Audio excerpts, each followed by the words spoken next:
Bonjour, mes frères et sœurs. Content de vous revoir. J'espère que vous êtes contents d'être là ce matin. C'est bon de louer le Seigneur.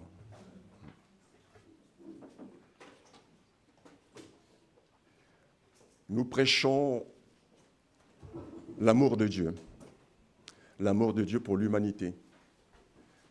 Et il est bon de le rappeler régulièrement, parce que nous sommes des auditeurs oublieux. Non seulement nous sommes des auditeurs oublieux, mais même dans notre vie de tous les jours, on ne pense plus, on ne se rappelle pas de ce que Dieu a fait pour nous. La Bible est remplie de promesses, beaucoup de promesses.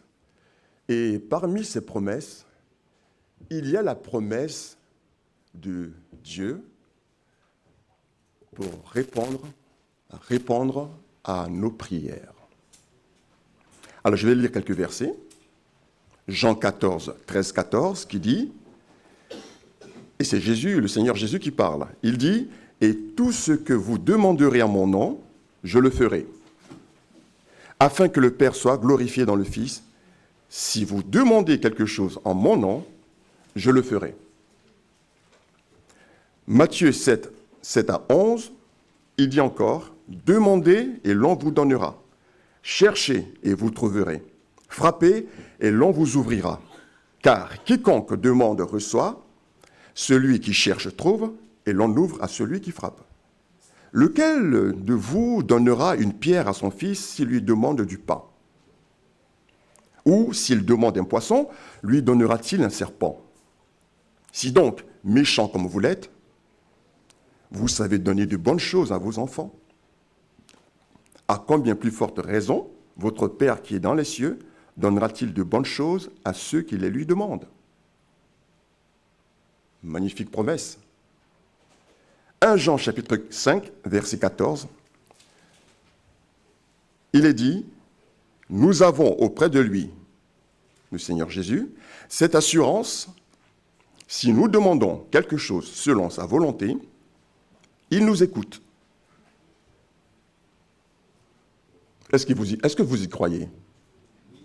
Amen. Et pourtant, le nombre de fois où vous et moi nous avons prié et Dieu n'a pas répondu.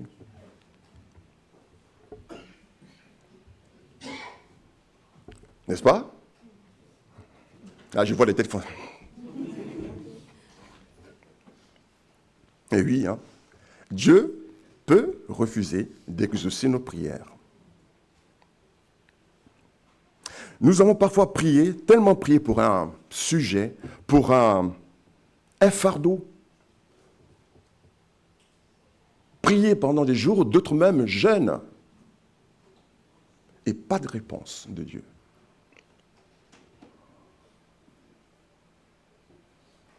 Et beaucoup de chrétiens sont tombés dans l'aigreur parce que Dieu n'a pas répondu à leurs prières.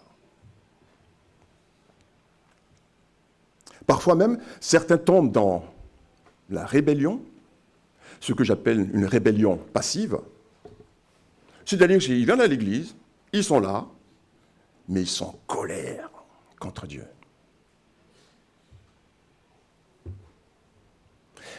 D'autres même encore vont se comporter comme des incrédules.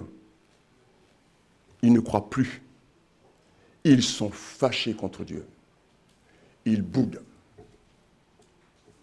Vous avez déjà vu ces enfants, parfois, dans les magasins, qui font une crise de nerfs, là, parce qu'ils ont vu un gâteau ou un bonbon ou je ne sais trop quoi, et les parents ont refusé. Moi, j'ai eu une fois, mon fils, quand il était petit, il a tenté cela une seule fois, et c'était la dernière fois. Et c'était pas avec moi, c'était avec ma femme. C'était la seule et la dernière fois. Alors, je ne sais pas s'il a passé le mot après à sa petite sœur, parce qu'elle ne nous a jamais fait ça.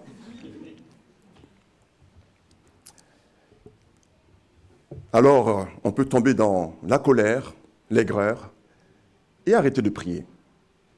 On ne prie plus parce qu'on est en colère, parce qu'on est fâché, parce qu'on est frustré, parce que Dieu n'a pas répondu à notre prière. Dieu dit non parfois. et un non catégorique. Il y a des scènes bibliques comme cela avec Moïse. Vous vous rappelez, quand Moïse voulait entrer à Canaan, et Dieu lui a dit non. Il y a aussi David, pour la reconstruction du temple. Dieu lui a dit non. Ce sera ton fils, mais pas toi. Et puis il y a notre infatigable cher frère Paul. Ah là là. Ça vous arrive parfois de vous dire, tiens, j'aimerais bien le voir, Paul, j'aimerais bien discuter un petit peu avec lui. Ça viendra un jour, ça. On a beaucoup de questions à lui poser. L'apôtre Paul a découvert une chose incroyable, c'est le non de Dieu. Le non, le refus de Dieu, quand Dieu dit non, a transformé la vie de l'apôtre Paul. Et j'espère ce matin que ce non-là, de comprendre pourquoi Dieu dit non, va transformer notre vie aussi. L'objectif d'une prédication, frères et sœurs, c'est pour suivre, c'est d'abord pour connaître Dieu et pour mieux le suivre. Parce que si on ne connaît pas quelqu'un, on ne peut pas le suivre. On ne suit pas quelqu'un qu'on ne connaît pas. Et Dieu veut qu'on le suive. Alors, il nous apprend de sa parole, de ses instructions. L'apôtre Paul va découvrir une vérité extraordinaire, la vérité qui se cache derrière le refus de Dieu. La vérité qui se cache derrière le non, N-O-N, de Dieu. Alors, je vais vous lire un texte que vous connaissez très bien. 2 Corinthiens chapitre 12, versets 7 à 10, que je vais vous lire. 2 Corinthiens chapitre 12, les versets 7 à 10. Et pour que je ne sois pas enflé d'orgueil à cause de l'excellence des révélations que Paul recevait, de ces révélations, il m'a été mis une écharde dans la chair, un ange de Satan pour me souffleter et m'empêcher de m'enorgueillir. Verset 8, Paul dit, « J'ai prié 3 fois le Seigneur de l'éloigner de moi. » Paul avait quelque chose sur lui qu'on ne sait pas véritablement, qui le faisait terriblement souffrir. Quelque chose de physique, un mal terrible. Et il va prier 3 fois, c'est-à-dire qu'il a vraiment prié. Il a prié ce qu'il fallait prier, voyez. Et il a prié le Seigneur d'éloigner ce mal de lui. Et au verset 9, et c'est ce verset sur lequel nous allons passer un peu de temps ce matin, et il dit que Dieu lui a dit, « Ma grâce te suffit, car ma puissance s'accomplit dans la faiblesse. Je me glorifierai, dit Paul, donc bien plus volontiers de mes faiblesses, afin que la puissance de Christ repose sur moi. » Verset 10, « C'est pourquoi je me plais dans les faiblesses, dans les outrages, dans les calamités, dans les persécutions, dans les détresses, pour Christ. Car quand je suis faible, c'est alors que je suis fort. » Le verset 9. Et il m'a dit, « Ma grâce te suffit, car ma puissance s'accomplit dans la faiblesse. » Ce matin, frères et sœurs, Dieu ne nous appelle pas seulement à accepter son refus. Vous savez, le Seigneur, il va toujours plus loin. Il ne dit pas « accepte, mon enfant, mon refus ». Vous savez ce qu'il dit? Il dit « réjouis ».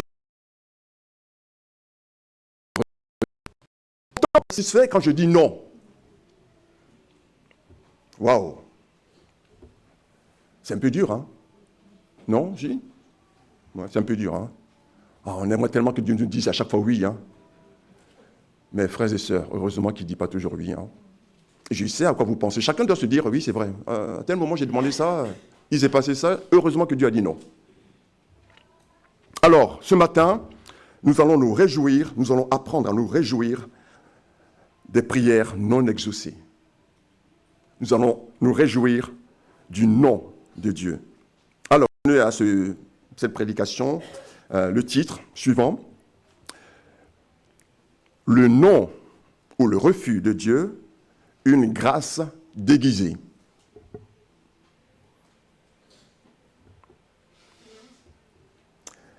Nous allons donc découvrir ce matin 3 raisons pour lesquelles Dieu refuse les prières de ses enfants.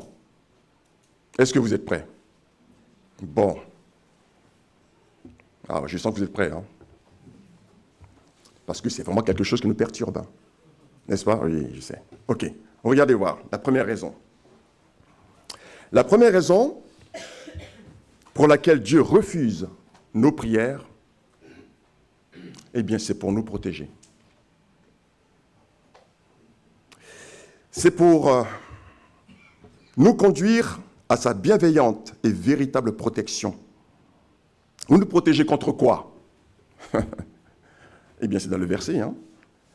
Verset 7, regardez avec moi. Et pour que je ne sois pas enflé d'orgueil.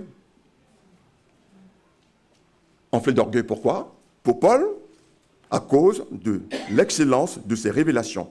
Paul recevait des révélations directement de Dieu. Alors, mettez-vous un petit peu, de temps en temps je le fais, je me mets à la place des apôtres. Voilà quelqu'un, Paul, qui n'a pas vécu avec Jésus, et à qui Dieu révèle des choses que moi, Pierre et les autres, on ne connaît pas. Comment se fait-il que quelqu'un qui n'a pas connu Jésus, qui n'a pas fréquenté Jésus, pourquoi Dieu lui donne des révélations à lui, qui ne lui donne pas à nous qui avons fréquenté Jésus? Vous vous rendez compte un petit peu? Et Paul était dans cette situation. Et Paul s'est rendu compte que si, à cause de ces révélations extraordinaires qu'il recevait, s'il ne faisait pas attention, s'il ne recevait pas le nom de Dieu, les refus de Dieu, il pourrait devenir orgueilleux. L'écharde dont parle Paul, cette maladie qu'on ne connaît pas véritablement, qui faisait tant souffrir Paul, était ce qu'il appelle cette écharde qui va lui permettre de comprendre qu'il faut dépendre de Dieu. Dieu nous protège en refusant nos prières pour nous protéger de l'orgueil. Alors, ce n'est pas une punition. Quand vous priez, quand nous prions et que Dieu dit non, ce n'est pas une punition. C'est une protection. Une protection contre nous-mêmes. Encore une fois, frères et sœurs, imaginez un instant. Imaginez que Dieu réponde à vos prières tout le temps. Tout le temps. Vous savez ce qui se passerait dans ce cas-là? On mépriserait les autres. On aurait un cœur dur. Parce que moi, Dieu répond à mes prières, à toutes mes prières. Si Dieu ne répond pas à tes prières, c'est qu'il y a un problème avec toi. Quelque chose ne va pas dans ta vie. Regarde bien dans ta vie. L'orgueil. L'orgueil. Et quand Paul écrit ce texte dans son épître, on ne se rend pas compte, mais c'est un homme humble qui est en train de dire cela. C'est l'humilité, hein. Il est en train de dire, je ne suis pas quelqu'un d'extraordinaire. J'ai compris que je dois faire attention à l'orgueil.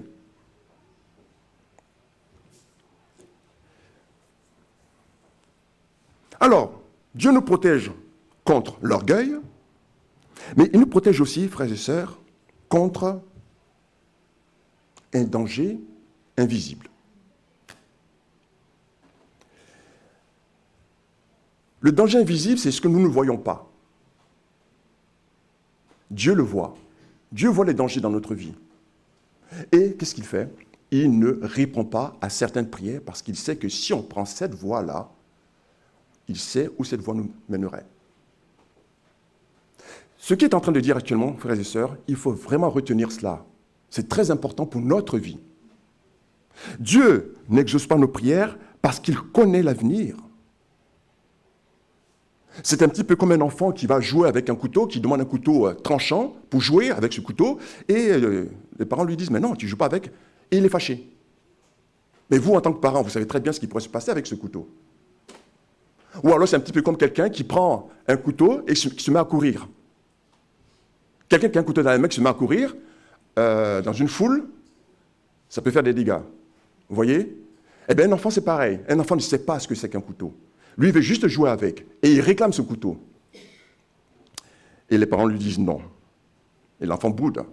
Et à un moment donné, l'enfant comprendra et se souviendra en se disant, ah oui, c'est pour ça que papa et maman n'ont pas voulu que je joue avec cet engin-là, c'est dangereux. C'est exactement la même chose pour notre vie.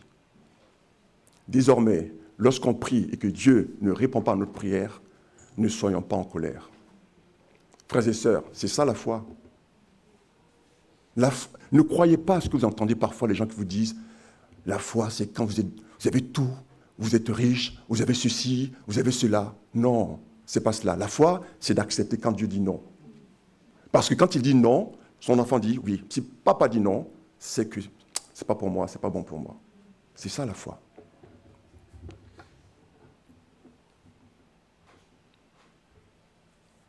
Et si Dieu répondait à toutes nos prières, si tout ce que nous faisons marche, franchement les frères et sœurs, on ne compterait plus sur Dieu. Hein. On est comme ça. On ne penserait même plus à lui. Mais si à chaque fois, il y a un non, et parfois un oui, et parfois un non, alors je ne sais pas combien de oui il y a dans votre vie, et combien de non d'ailleurs. Mais ce n'est pas important, vous savez. Ce n'est pas important du tout, parce que Dieu gère la vie de chacun selon sa volonté. Arrêtons de chercher à copier la vie des autres. Dieu lui a dit oui à lui, donc il doit dire oui à moi. Non. Dieu fait ce qu'il veut. Et c'est ça la foi, que d'accepter ça. Alors, peut-être que vous avez prié un jour pour un projet. On a un frère là qu'on aime beaucoup qui, depuis maintenant des années, fait un projet. Il est très intelligent, il fait des choses extraordinaires. Mais ça ne marche pas. Alors, on prie régulièrement ensemble à ce sujet. Mais on est bien conscient que si ça ne marche pas, Dieu sait pourquoi. Voilà. Ne soyons pas aigris quand Dieu n'exauce pas nos prières. Peut-être que vous avez prié pour une maladie terrible. Hein, ou vous avez prié pour quelqu'un, et vous voyez cette personne continuer sur cette voie-là, à dépérir, hein, et vous ne comprenez pas. N'en veuillez pas à Dieu, il sait exactement ce qu'il fait. Peut-être que vous avez prié même pour un handicap. Vous savez, on a tous quelque chose. Hein. On a tous quelque chose qui ne va pas. Moi, j'ai mes complexes, et j'ai dit, Seigneur, aide-moi avec mes complexes. Les complexes de prédicateur. Oui. Pour moi, à chaque fois que je prêche, c'est un miracle. Hein. Je ne suis pas quelqu'un qui parle. Ce n'est pas normal chez moi, je vous assure. Et j'étais un peu comme Moïse, qui dit, mais Seigneur, je ne peux pas. Et il me dit, mais vas-y, c'est justement dans cet état que je te veux. Vas-y. Ben, je suis là. Hein. Ben oui. Et vous me prenez comme ça, parce que Dieu l'a accepté. Parfois, même d'autres ont des problèmes de mauvaises pensées. Moi, j'ai un frère comme cela, il a de mauvaises pensées qui lui viennent comme cela. Et il souffre de ça. Il prie pour s'en débarrasser. Même là encore, lui encore ça va, parce qu'il a une méthode que Dieu lui a donnée pour ne pas avoir de mauvaises pensées. La nature a horreur du vide, n'est-ce pas? Si tu as des mauvaises pensées, ben, tu les remplaces par des bonnes pensées. Les choses de Dieu. Tu pries, tu lis ta Bible, tu penses à l'œuvre de Dieu, et plus tu penses à l'œuvre de Dieu, et moins tu penses à des mauvaises choses. Les frères, ça marche. Vous savez, parfois même, on va prier alors que Dieu a déjà répondu, hein, par sa parole. Vous vous rappelez, je pense que j'en ai parlé une fois ici, cette femme qui a pris l'avion, enfin, qui devait prendre son avion et qui l'a raté. Vous n'avez pas entendu parler de ça? Si, hein, il n'y a pas très longtemps. Hein, et l'avion s'est crashé. Voilà. Alors imaginez que ce soit une chrétienne, hein, qui a mis de l'argent de côté pour acheter son billet d'avion, et elle rate son avion parce que le taxi a pris du retard, je ne sais pas. Et quand elle a raté l'avion, elle s'est mise à maudire Dieu. J'essaie d'imaginer ça. Bon, en tout cas, elle n'était pas contente. L'avion est parti. Et le lendemain, elle apprend que cet avion s'est crashé. Dieu a vu ce qui allait arriver et lui a épargné la vie. C'est souvent comme ça dans la vie des enfants de Dieu. Faisons-lui confiance, les frères et sœurs. Hein. Dieu sait parfaitement ce qu'il fait.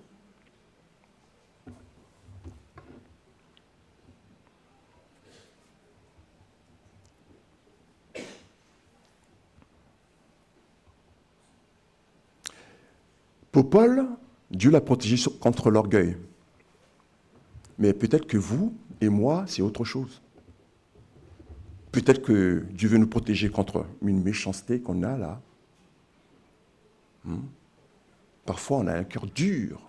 On peut être très dur avec les autres. Et Dieu peut refuser nos prières pour nous protéger contre ça, pour qu'on apprenne à être plus gentil, à être meilleur. Ça peut être contre la jalousie.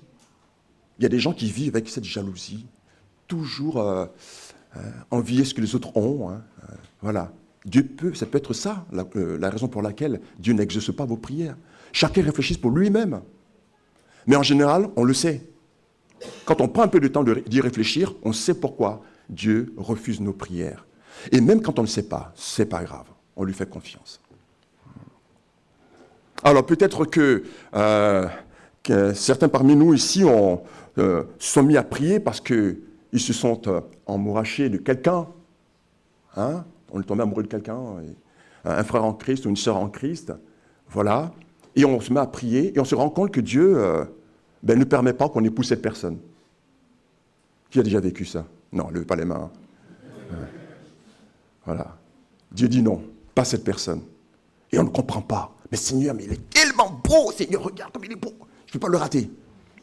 Ou alors, Seigneur, elle est magnifique. Non, tu ne peux pas dire non à ça. Et le Seigneur dit non. Quelques années plus tard, on comprend pourquoi. Cette personne était réellement une personne dangereuse. Ne croyez pas que parce que les gens fréquentent une église, ce sont des gens bien. Dieu sait toutes choses. Oh là là, j'en ai vu, hein. Oh là là là là là là là. Moi-même, je suis témoin de ça dans ma propre vie, hein. Vous voyez, le Seigneur est bon, hein. Et ceux qui ont été têtus, qui ont été jusqu'au bout, l'ont payé cash. Et continuent de le payer encore. C'est tellement triste. C'est pour ça que j'insiste tellement avec les jeunes. Alors, je dis les jeunes, mais pour tous ceux qui ne sont pas encore mariés, hein. Vous savez, vous avez remarqué, je reviens souvent sur ça. Hein. C'est mon truc, ça. C'est terrible. J'aime les couples. J'ai toujours peur de voir les gens. C'est tellement triste, un couple qui ne va pas bien. C'est terrible. Priez pour cela. Et si Dieu dit non, acceptez-le. Acceptez-le. Moi, j'ai un frère que vous connaissez, je ne dirai pas son nom, hein, que vous connaissez, je pense, voilà, qui s'est marié tardivement, je crois à l'âge de 45 ans. Il est avec une femme aujourd'hui, cette femme, il est heureux. Hein. Mais pendant tout ce temps, ça a été terrible pour lui, de voir les uns et les autres se marier. Et on s'est dit, mais vous voyez, c'est ça notre problème, toujours en train de regarder les autres. Hein. Quand Dieu refuse, il sait pourquoi. Alors, frères et sœurs, réjouissons-nous lorsque Dieu dit non à nos prières. Deuxième raison.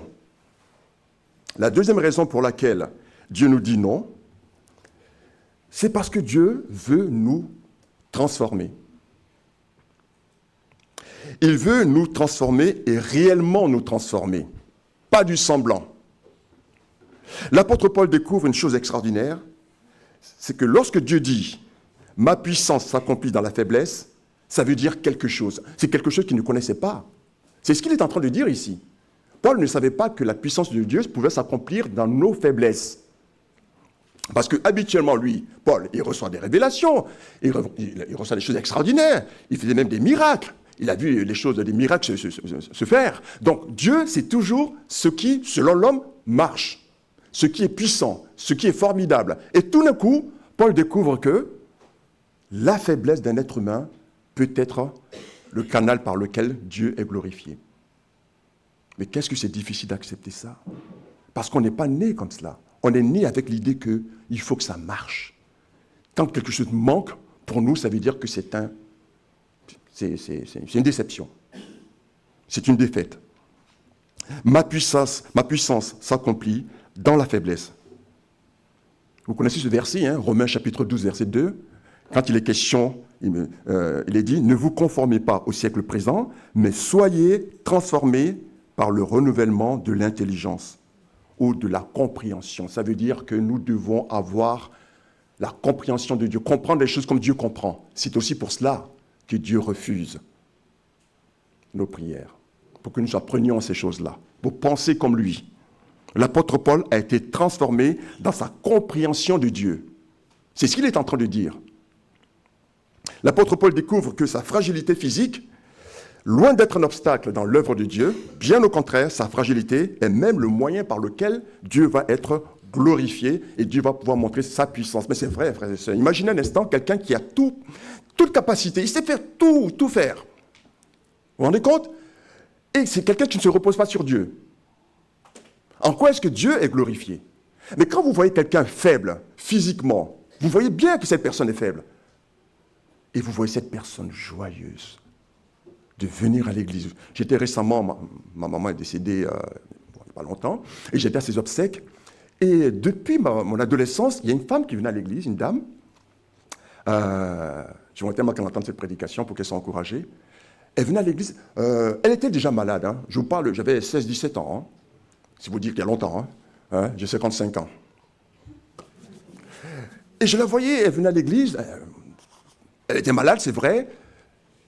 Et je retournais chez moi à Metz.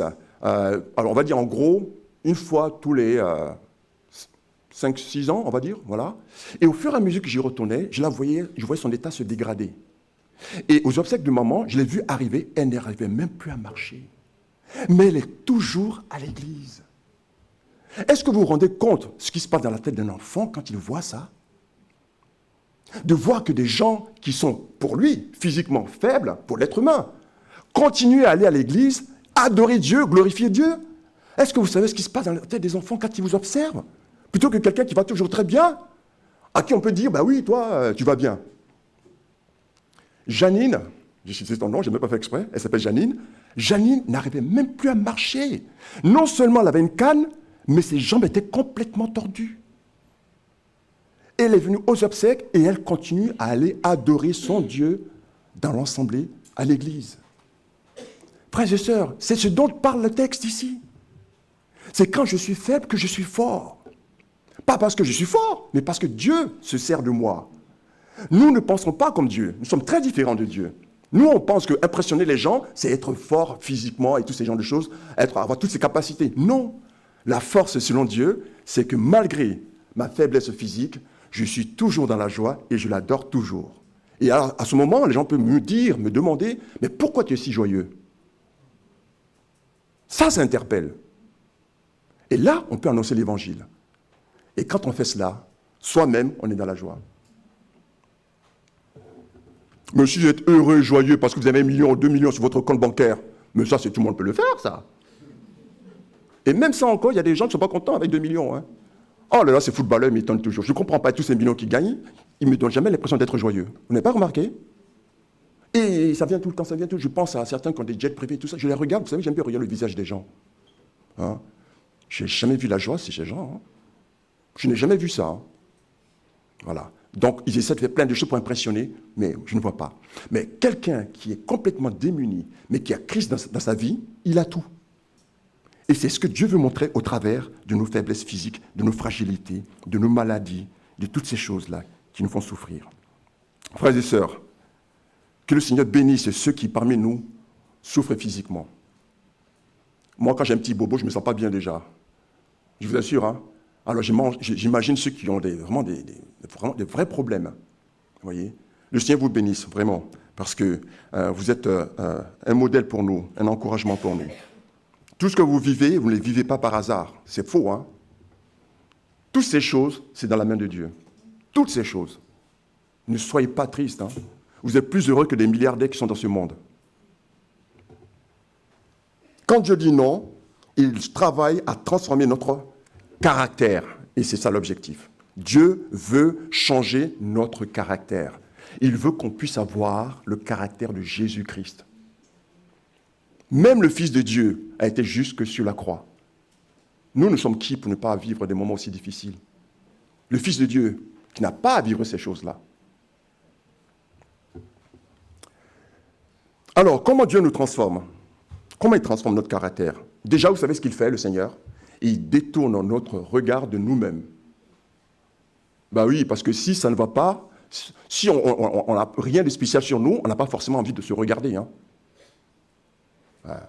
Quoique on peut se regarder en pleurant, en étant dans la tristesse. Mais le but de Dieu, c'est ça. C'est de détourner notre regard de nous-mêmes et de diriger nos regards vers le Seigneur Jésus.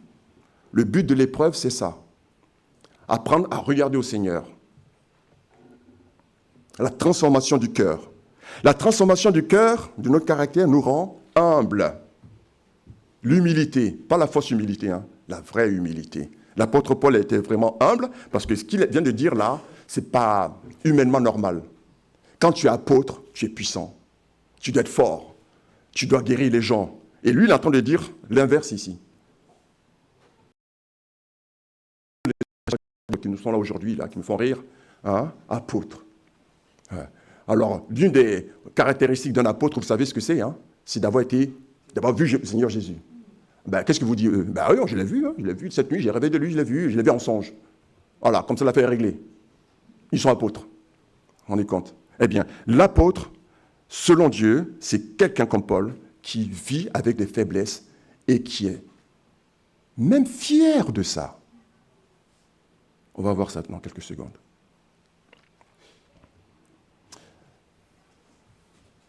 « 1 Corinthiens chapitre 1, verset 27, que je vais vous lire. 1 Corinthiens 1, 27 dit « Mais Dieu a choisi les choses folles du monde pour confondre les sages. Dieu a choisi les choses faibles du monde pour confondre les fortes. »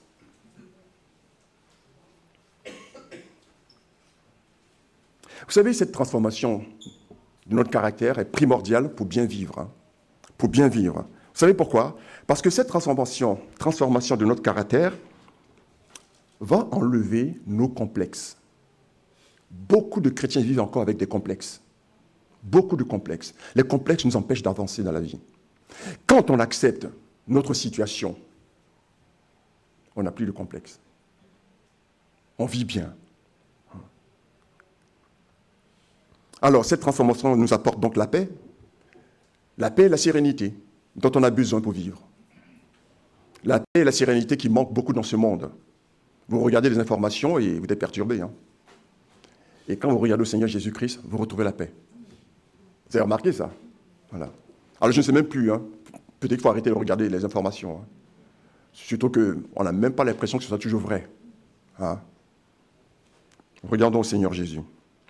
Oui, la transformation du cœur nous rend sereins et nous donne la paix.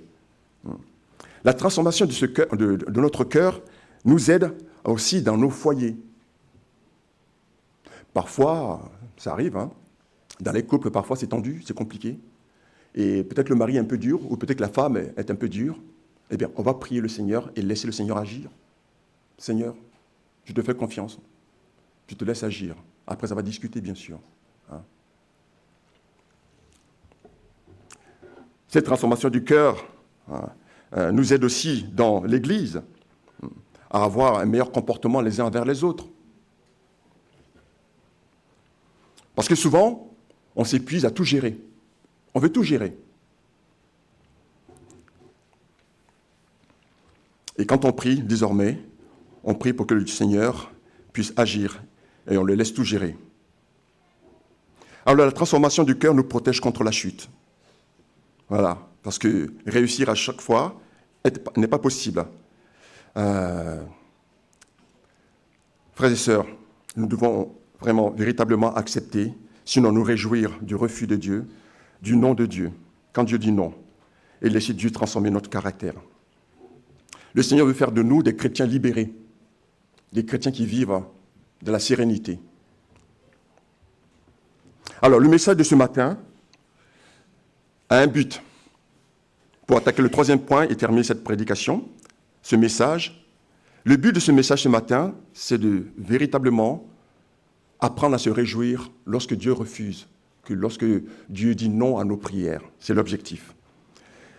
C'est apprendre à se protéger donc de l'orgueil, à laisser Dieu transformer notre cœur, notre caractère.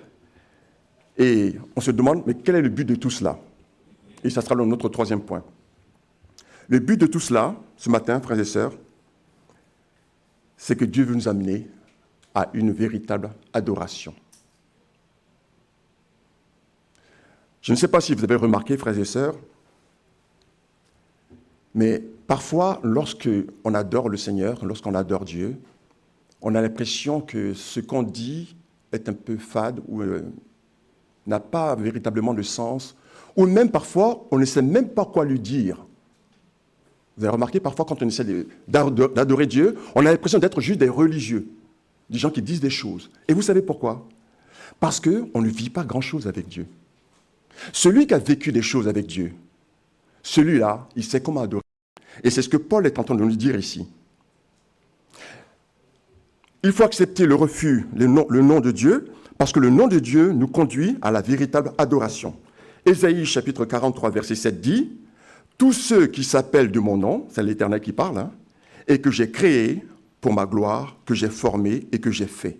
Tous ceux qui s'appellent de mon nom. » Le Seigneur Jésus a dit aussi dans Jean chapitre 4, verset 23 à 24, « Mais l'heure vient, et elle est déjà venue, où les vrais adorateurs adoreront le Père en esprit et en vérité. Car ce sont là les adorateurs que le Père recherche. » Alors, est-ce que nous sommes de véritables adorateurs de Dieu? Parce que Dieu recherche de véritables adorateurs. La transformation dont on a parlé tout à l'heure nous amène à une profonde adoration. Frères et sœurs, qu'est-ce que nous vivons avec Dieu au quotidien? Que se passe-t-il durant la semaine avant d'arriver le dimanche à l'église? C'est ça la véritable question. Qu'est-ce que j'ai fait lundi, mardi, jusqu'à samedi et encore ce matin avant de venir ici pour baisser la tête, prier, chanter? Qu'est-ce que j'ai fait? Parce que l'adoration, c'est dans la semaine, frères et sœurs. Avant d'être le dimanche matin, c'est d'abord dans la semaine. Sauf que dans la semaine, beaucoup vivent dans le monde et comme le monde. Et quand ils arrivent le dimanche à l'église, avouez-le, en vous-même, bien sûr, on est gêné, on a honte. On se dit, oui, mais peut-être que je ne suis pas sincère dans ce que je suis en train de faire. Parce que durant la semaine, j'ai vécu exactement comme celui qui ne connaît pas le Seigneur Jésus-Christ. Lundi, j'étais avec les potes au bistrot, à dire des bêtises. Alors, peut-être pas, alors, on ne dit pas des bêtises, mais on est assis, on est là à côté, on est bien. Vous voyez, on n'a pas pris son temps, on n'a pas pris le temps de lire la parole de Dieu, de prier, de chanter des cantiques au Seigneur. Vous savez, chanter des cantiques au Seigneur, essayez de faire cela quand vous êtes seul. Vous êtes seul à la maison, il n'y a personne, et chantez des cantiques au Seigneur. Vous allez voir, ça n'a pas la même saveur. Là, vous êtes sincère ou pas. Vous voyez, pendant toute la semaine, on a fait n'importe quoi, et on arrive le dimanche matin, on est là, Seigneur,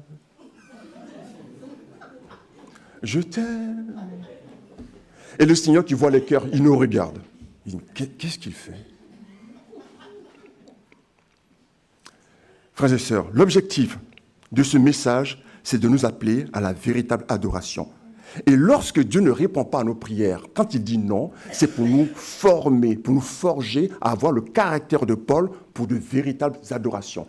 Et quand on a traversé des moments de souffrance avec Dieu, celui qui est passé par des moments difficiles, il adore Dieu, véritablement. Quand il adore Dieu, il adore véritablement. Voilà, c'est là où Dieu veut nous amener. Et là, l'apôtre Paul nous fait comprendre qu'il est dans la joie. Il dit, je me glorifierai volontiers de mes faiblesses. Ce qui était pour lui le sujet de prière, il n'a pas arrêté de prier pour cela. Maintenant, il en est tellement fier, il s'en vante même.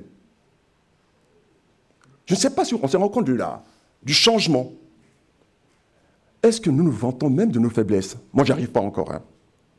Oh, j'arrive pas encore. J'ai mes complexes là, je lutte avec ça, et puis le Seigneur m'aide, véritablement, mais je ne m'en vante pas. Par contre, je peux témoigner de ça. C'est-à-dire que je peux dire aux gens qui ne connaissent pas le Seigneur, et à ceux qui connaissent le Seigneur, que j'étais pendant tant d'années sans argent. Je ne trouvais pas de travail. J'étais dans la misère totale. Mais je ne sais pas comment, la parole de Dieu, le Seigneur me donne la joie chaque jour. Mais ça, c'est parce que je l'ai vécu. Si tu ne le vis pas, tu ne peux pas le dire. Et ceux qui écoutent cela, qui n'ont pas vécu des choses similaires, ils ne croient pas. Mais celui qui a vécu un petit peu ça, il dit, ah oui, en effet, c'est vrai. C'est vrai. Il est réjoui dans son cœur parce que malgré ta faiblesse, tu es dans la joie. Vous voyez? Tu peux témoigner de cela. Le but de Dieu, c'est que nous puissions témoigner de ces choses-là dans notre vie. Mais si on ne les vit pas, on ne peut pas en témoigner. Alors maintenant, la question c'est, est-ce que je suis prêt à vivre ces choses-là pour pouvoir témoigner de Dieu? Pour pouvoir témoigner de la gloire de Dieu dans ma vie? Est-ce que je suis quelqu'un en qui Dieu a confiance pour me faire traverser des moments terribles? Pour que je puisse dire, oui, le Seigneur était avec moi pendant ces moments-là. C'est ce que Paul est en train de dire ici. il est en train de dire que ses faiblesses, désormais, sont un sujet de gloire pour lui. Parce que désormais, il a vu qu'au travers de ses faiblesses, Dieu a pu agir. C'est là où Dieu veut nous emmener. La transformation de l'apôtre Paul. Au départ, l'adoration de Paul était centrée sur les bénédictions, les révélations. Et puis, tout d'un coup, il arrive cette histoire d'écharde, cette maladie terrible. Waouh! Cette maladie terrible finit par transformer le caractère de Paul. Paul a compris désormais que, au travers de ma faiblesse, je peux glorifier Dieu. Et là maintenant, qu'est-ce qui se passe? Paul même se glorifie maintenant de ses faiblesses. Alors, peut-être que chacun d'entre nous, on a une étape de ces 3 étapes. Ce que Dieu veut, c'est qu'on soit la 3e étape. On se glorifie même de nos faiblesses. Waouh! C'est là où Dieu veut nous emmener, les frères et sœurs. Mais pour cela, il faut passer par là. Voilà. Et pour passer par là, eh bien, quand on prie le Seigneur, il nous dit non. Et oui, hein, il dit non.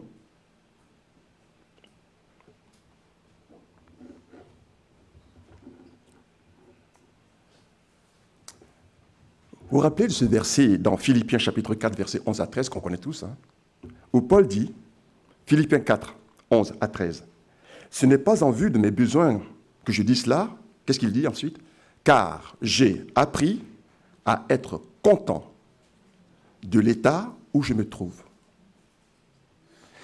Souvent, on ne fait pas attention aux mots. Il a dit « j'ai appris ». C'est un apprentissage. Voilà. Il a appris. Ça veut dire qu'il a expérimenté cela. Peu importe l'état dans lequel il est, il dit, verset 12, « Je sais vivre dans l'humiliation. » Qui sait vivre dans l'humiliation? Oh là là, l'humiliation, c'est terrible. Ça, c'est le cauchemar de l'être humain. Tout sauf ça. Ben, l'humiliation, c'est l'inverse de l'orgueil. Hein. C'est ça. Pour apprendre à ne pas être orgueilleux, ben, un peu d'humiliation de temps en temps, ça fait du bien. Ça calme. Hein? Vous avez déjà été calmé par Dieu? Hein? Vous étiez gonflé comme ça, et puis tout d'un coup, oh là là, j'ai vécu ça. Hein. C'est terrible, hein? Mais après, on est content. Hein? On est content après. Hein? Mais c'est une horreur. Donc peut-être que pour éviter d'être humilié, ben, on s'humilie soi-même déjà. C'est-à-dire qu'on est humble. Il a appris à être content de l'état où il se trouve. Il dit, je sais vivre dans l'humiliation, je sais aussi vivre dans l'abondance. Alors les gens disent, ouais, allez, moi je veux bien vivre dans l'abondance. Hein, on est content de vivre dans l'abondance. Vous savez ce que ça veut dire? Est-ce que vous savez ce que ça veut dire d'être quelqu'un qui sait vivre dans l'abondance? C'est quelqu'un qui, malgré tout ce qu'il a, il est toujours humble. C'est ça. C'est pas, j'ai beaucoup d'argent, donc, oui, les gens du monde aussi savent vivre dans l'abondance, hein, dans ce cas-là. Ça veut dire que malgré tout ce que j'ai, je vis comme quelqu'un qui n'a rien. Parce que je ne me focalise pas sur mes biens matériels, je ne pense qu'au Seigneur. Parce que ce que j'ai, je peux ne pas l'avoir demain. En parenthèse, hein, arrêtez de nous fier à notre compte bancaire. Hein. Bon, alors je dis ça, peut-être qu'il y en a qui n'ont même pas 1 euro sur leur compte, ils savent très bien qu'il ne faut pas se fier à leur compte bancaire. Mais pour ceux qui ont de l'argent, arrêtez de faire cela, parce que vous savez, j'ai appris ça. J'ai eu des moments d'abondance dans ma vie. Bon, ce que moi je considère comme abondance. Hein. Pour vous, c'est peut-être rigolo, hein, mais pour moi, c'était abondance. Voilà. Donc j'avais de l'argent, et j'ai constaté que quand on a de l'argent, c'est comme si on n'en avait pas. Parce que très rapidement, ça peut partir. Et quand on n'en a pas, on pense qu'on n'en a pas, et puis paf, Dieu répond à votre prière. Vous voyez, il répond. Hein. Il répond à votre prière, et il vous sort des problèmes. Et là, vous ne comprenez plus rien. Eh bien si, ça veut dire que tout dépend de Dieu. Absolument tout dépend de Dieu. Et alors, l'apôtre Paul finira en disant, au verset 13, « Je puis tout par celui qui me fortifie. » Vous voyez la cohérence dans ce qu'il dit Paul dans ses lettres, avec ce qu'on vient de lire, ma grâce te suffit. Tout dépend de Dieu. C'est ça la foi. Quoi qu'il arrive, ma foi, elle est en Christ. C'est ça dont il est question. Et c'est là où Dieu veut nous emmener. Alors, frères et sœurs, je vais terminer ce message pour nous rappeler que l'adoration découle véritablement de quelqu'un qui a été transformé par Jésus-Christ, dont le caractère a été transformé. Parce que vous devez vous demander, mais quel est véritablement le lien entre tout ce que j'ai dit et l'adoration? C'est que quand Paul dit « je me glorifie de mes faiblesses », il est en train de dire à Dieu « je reconnais ta grandeur ». Il ne se base plus sur lui-même, il reconnaît la grandeur de Dieu. Ensuite, il est en train de dire « Dieu, Seigneur, Je suis soumis à ta souveraineté. C'est toi qui diriges. C'est ce que ça veut dire. Et comme on ne le sait pas toujours, alors Dieu ne répond pas à nos prières. Ensuite, Paul est en train de dire ici, Seigneur, tu es tout suffisant pour moi. Je sais qu'on a encore du mal avec ça. Jésus-Christ n'est pas toujours tout suffisant. On pense toujours que si je n'ai pas telle chose, je ne suis pas bien, je ne pourrais pas être content, je ne pourrais pas être heureux. Il me faut cette chose-là, il me faut ceci. Non, Christ est vraiment suffisant. Et donc Dieu travaille notre caractère pour nous amener à comprendre cela. Parce que c'est cela qui donne la véritable joie. Frères et sœurs, prenons l'engagement ce matin à ne plus nous plaindre lorsque Dieu dit non. C'est ça l'objectif de ce message. Ne soyons pas en colère parce que Dieu dit non. Vous savez, quelqu'un qui est accroché, je veux dire, au Seigneur, parce que Dieu lui dit oui à chaque fois, ce n'est pas Dieu qui l'aime. C'est ce que Dieu lui donne qu'il aime. C'est parce que Dieu lui donne qu'il aime. On pense à Job, n'est-ce pas? Voilà. Dieu, ce qu'il veut, ce que le Seigneur veut, c'est qu'on puisse l'aimer lui-même. Pas ce qu'il nous donne ou parce qu'il peut nous donner des choses. Vous voyez? Moi, j'ai rencontré plein de gens qui se disent chrétiens dans la vie, mais qui sont en colère parce que Dieu leur a repris quelque chose ou Dieu ne leur a pas donné ce qu'ils ont voulu avoir. Ne tombons pas dans cette misère, frères et sœurs. L'amour de Dieu, ce n'est pas ça. Ce n'est pas cela. L'amour de Dieu, c'est de s'offrir nous-mêmes comme un sacrifice vivant, saint, agréable à Dieu, ce qui sera de notre part un culte raisonnable, un culte logique. Quand on vient à Christ, on découvre qui est le Seigneur Jésus. Logiquement, on veut marcher avec lui, on veut le servir. Adorer Dieu, ce n'est pas seulement ce que nous disons, c'est comment nous vivons au quotidien pour lui. Adorer Dieu, ce n'est pas seulement quand on chante des cantiques le dimanche matin. C'est quand on chante des cantiques dans la semaine et quand ça va mal. Qui a déjà essayé de chanter un cantique quand ça va mal? Non, en général, c'est pas ça. Ouais, en général, on chante un cantique quand ça va bien. Le Seigneur a répondu, alléluia, on chante quoi. Mais quand on vient de perdre son travail, merci Seigneur, je sais ce que tu fais. Tu sais ce que tu fais. Je sais que je peux compter sur toi. C'est ça que Dieu veut voir. C'est là où on en est tous. Glorifier Dieu, chanter son nom, quand on a l'impression que quelque chose ne va pas. Ce matin, en venant, notre fils était un peu malade et j'ai vu ma femme un peu triste et tout cela. Vous savez, quand on est père de famille, on essaie toujours de gérer les choses. Je ne veux pas que ma femme soit triste, ma fille aussi d'ailleurs. Bon, elle est un peu plus... C'est son copain, donc je pense que si elle entend sa voix, elle sait s'il va bien ou pas. Mais les mamans, elles sont toujours un peu inquiètes, c'est normal. Et heureusement que c'est comme ça. Bon, le papa aussi, mais il ne le cache pas. On cache un peu, vous voyez. Et donc, voilà, on arrivait un peu ce matin, un peu perturbé. En plus, je cherchais une place pour me garer. Donc, vous voyez, parfois, c'est un peu compliqué les choses. Je me suis dit, mais Jean-Louis, mais chante au Seigneur, c'est pas ce que tu vas prêcher dans quelques secondes. Oh là là. Vous voyez comment le Seigneur nous parle parfois. Je chantais, Seigneur. Ah là là, parfois je me dis, mais Seigneur, quand tu nous regardes, on se dit, mais c'est pas possible ces gens. Parfois je me dis, mais les anges doivent se dire, mais pourquoi ils perdent son temps avec ces gens-là?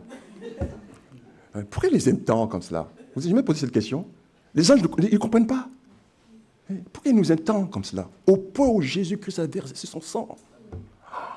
C'est incroyable. Ah oui, on est comme ça, et ils nous aiment. Merci Seigneur pour ta patience. Alors, je vais terminer. Alors souvent je dis je vais terminer, je ne termine pas. Mais là, je vais terminer. Je vais terminer. Vous savez, je ne sais pas si vous avez déjà, ou si vous vous souvenez de ce verset, Genèse chapitre 7, verset 16. C'est un verset très choquant pour ceux qui connaissent l'histoire. Genèse 7, 16.